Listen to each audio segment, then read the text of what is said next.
காலைதோறும் புதியவை. தேவன் நம்மோடு இருக்கிறார். பிப்ரவரி 11.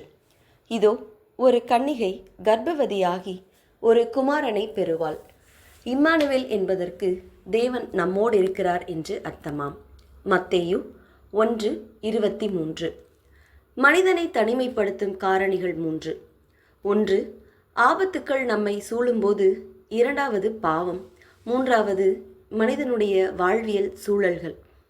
எலிசா தீர்க்கதரிசியை பிடிப்பதற்கு சீரிய ராஜா ஒரு பெரிய படையை அனுப்பியிருக்கிறான். அதிகாலமே எழுந்து எலிசா தீர்க்கதரிசியின் வேலைக்காரன் இராணுவத்தையும் குதிரைகளையும் இரதங்களையும் கண்டபோது, ஐயோ, என் ஆண்டவனே, என்ன செய்வோம் என்று பயத்தை வெளிப்படுத்தினான். இவ்வளவு பெரிய இராணுவத்திற்கு நாம் தனி ஆளாக இருக்கிறோமே என்று தன் தனிமை உணர்வை வெளிப்படுத்தினான். அதுபோல இயற்கை சீற்றங்கள், விபத்துக்கள், உயிரிழப்புகள் மனிதனை தனிமைப்படுத்தலாம். ஆனால் தேவன் எவரையும் தனிமையாக விடுவதில்லை. எலிசா கேயாசியிடம் பயப்படாதே, அவர்களோடு இருக்கிறவர்களை பார்க்கிலும் நம்மோடு இருக்கிறவர்கள் அதிகம் என்றான். அந்த அதிகமானவர்களை பார்க்கும்படி அவன் கண்களை திறக்கும்படி எலிசா விண்ணப்பம் பண்ணினான். அப்போது வேலைக்காரன் அக்கினிமயமான குதிரைகளாலும் இரதங்களாலும் அங்கே நிறைந்திருக்கிறதை கண்டான். நாம் என்றுமே தனிமையானவர்கள் அல்ல. தேவன் நம்மோடு இருக்கிறார். அப்பொழுது தேவனாகிய கர்த்தர் ஆதாமை கூப்பிட்டு, நீ எங்கே இருக்கிறாய் என்றார். அதற்கு அவன், நான் தேவரீருடைய சத்தத்தை தோட்டத்திலே கேட்டு நான் நிர்வாணியாய் இருப்பதினால் பயந்து ஒளிந்து கொண்டேன் என்றான்.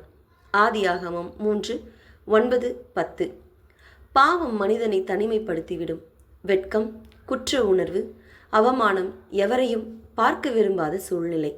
ஆனாலும் பாவத்தை மன்னிக்கும் ஆண்டவர் நமக்கிருக்க அப்படி ஏன் உணர வேண்டும்?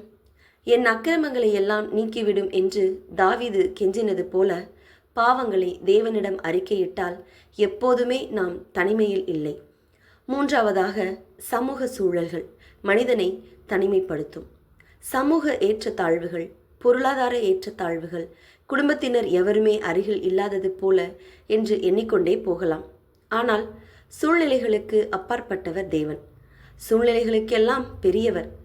சூழ்நிலை ஒரு ஸ்திரீயை குற்றப்படுத்தி தனிமைப்படுத்தி மரணத்துக்கு பாத்திரமாய் எண்ணியது. ஆனால் ஒரு நொடியில் சூழ்நிலைகளை மாற்றினார். சோர்ந்து போகாதிருங்கள். உங்களுக்காக எப்போதுமே துணையாக நிற்கும் இயேசு உண்மையாகவே துணை நிற்பார். அவரை நம்புங்கள், அவரோடு பேசுங்கள், அவர் சொல்வதை கேளுங்கள். ஊழியத்தில் ஆத்துமாக்களை சந்தியுங்கள். என்றும் தேவன் நம்மோடு இருக்கிறார் என்று நம்புங்கள். ஜெபம். ஆபத்து, பாவம் மற்றும் சூழ்நிலைகள் எங்களை தனிமைப்படுத்தும் போது நீர் எங்களோடு இருப்பதற்காக நன்றி. ஆமீன்.